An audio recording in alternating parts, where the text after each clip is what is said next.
Hello everybody in the world. My name is Oni there from Tokyo, Japan. Today is the fourth video about the precious teachings of the Master KanIchi Otsuka, who has already ascended to the heaven's divine position. Precious teachings of Incarnate God Master KanIchi Otsuka. The day has come that everyone in this planet will be saved by his divine power. You can access the below URL.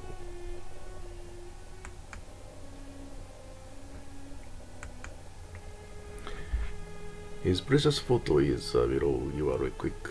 The above one is the Japanese version and the below one is English version. So you can copy and paste to your PC and you can take a look at the his precious photos. I'd like to reiterate his career. And Master KanIchi Otsuka was born on Shikoku Island in Japan on 3rd May 1891. Even as a child, he predicted the future, cured the sick, and invented many devices. People looked up to him as a wonder child. Over a period of 10 years, he traveled widely and confirmed the reality of the divine power not only around Japan, but also throughout Korea, Manchuria, Mongolia, and China. He visited the high mountains and the ravines where no one had set foot before. During these years, he exercised his divine power and confirmed his inborn unity with the fundamental principle of the universe. He taught people the divine way, the truth common to all faiths, including medicine, education, and politics. Since ascending to heaven in 1972, he has constantly worked great miracles to help people throughout the three stages of their existence. That it means past life, present life, future life. Where is Shikoku and where is Awa? Awa is the old name of the Tokushima prefecture. Still there is but the name of Awa. We have 4 islands in Japan, and the smallest one is Shikoku. Well, there is a North Island here, but this is just, picture is just be cutting here, the North Island.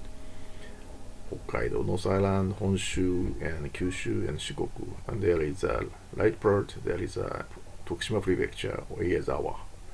He was born in this area in the 19th century, that is 1891, as a savior, as a Christ of the humankind. Before reading and explaining his first precious teachings, I'd like to reiterate the reasons why we believe in that him as a savior of the universe, of this planet. We believe that Master KanIchi Otsuka appeared in Japan as the savior who is one with God, predicted by both Buddha and Jesus Christ. Some reasons for believing this are: after registering the revelation, some persons from other regions, some spiritualists, sometimes develop miraculous powers. Master Otsuka, however, is very different because he was born with the divine power and didn't need to develop it. He performed the miracles even as a child. Secondly, even as a young boy, he made many predictions about how the world would develop. Events have unfolded just as he predicted. Thirdly, Master KanIchi Otsuka had the power to save people without taking any physical actions at all. He doesn't touch anybody. And his power caused miracles to happen to plants, animals, and even inanimate objects. Fourthly, when his followers came to the end of their natural lifespans, their deaths accompanied by signs of miracles of the sort that obtained very rarely even by saints and eminent priests in the traditional regions. Such a spectacular passage into the next world is called sublime transmigration. Lastly, he predicted that even after ascending to heaven, his power would extend across time and space from the spiritual world. Miracles proof have indeed continued to occur just as he said. Alright. This teaching one already I introduced in the last video. Teaching 2 also. You can reflect, you can go back to my previous video. Alright. This is teaching 3 also. So today I'd like to read carefully about his precious teaching number 4. Please read, please listen to carefully and read carefully by your mind eye. The true self is not the self alone. Giving life to the self requires that one give life to the surroundings of self, the self. The self must harmonize with the surroundings. If you live by the principle, if it's good for me, then it's good, and give no thought to others, you will induce others to dislike and go against you, and ultimately you will fall into isolation and despair. This also holds for business.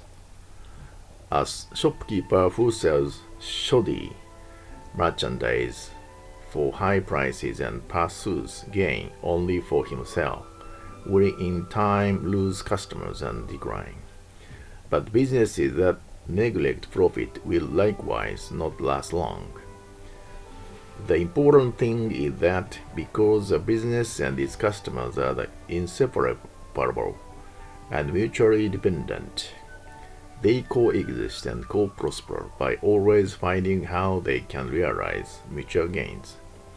Likewise, with human beings, if the two sexes were to continually reject each other and live in disharmony, that means a man and woman, humanity would disappear from this planet Earth inside a century, within 100 years.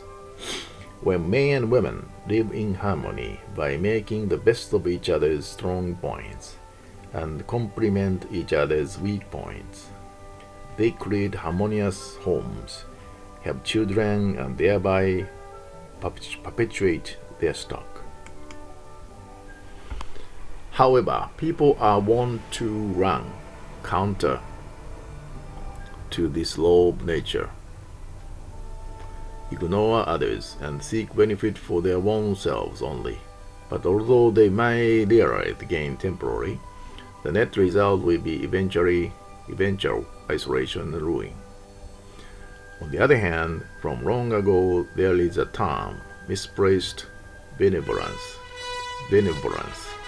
meaning that it is also the mistake to have futile compassion or ill-timed pity for someone and be biased toward the other party's benefit.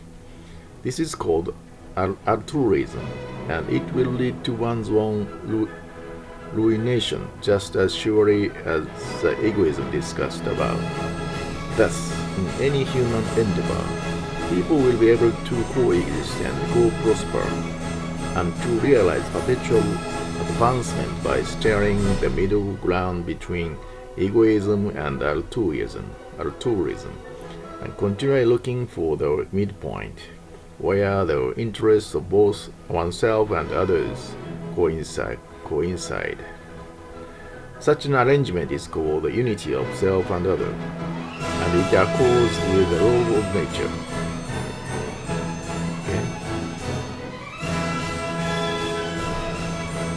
This term literally means the benevolence of the Duke Chuang Song. The term is based on a story from Chinese history in the era from 772 BC and to 381 BC. The story is about Duke Shang from the Song region. When about to battle with the army from the Chu region, the Duke followed his idea of how a man of virtue should behave, and delayed his attack until the Chu army had readied its battle formation. As a result of this delay, the Chu army defeated the Duke's army. Alright, precious teaching, the 5 is I like to explain next in the video. So this is teachings number 4. As I said in the previous video that Master KanIchi Otsuka has been stayed in this planet 81 years. During that time, I firmly believe that his precious teaching is more than 10,000. But everything, every teaching is expressed and taught in Japanese. So the real important thing is to learn Japanese and to listen in Japanese better. But all over the world, it's very difficult to learn Japanese. So I was happy to translate us with English. But anyway, still that English translation teachings is really, this is the first step. Okay. So please look forward to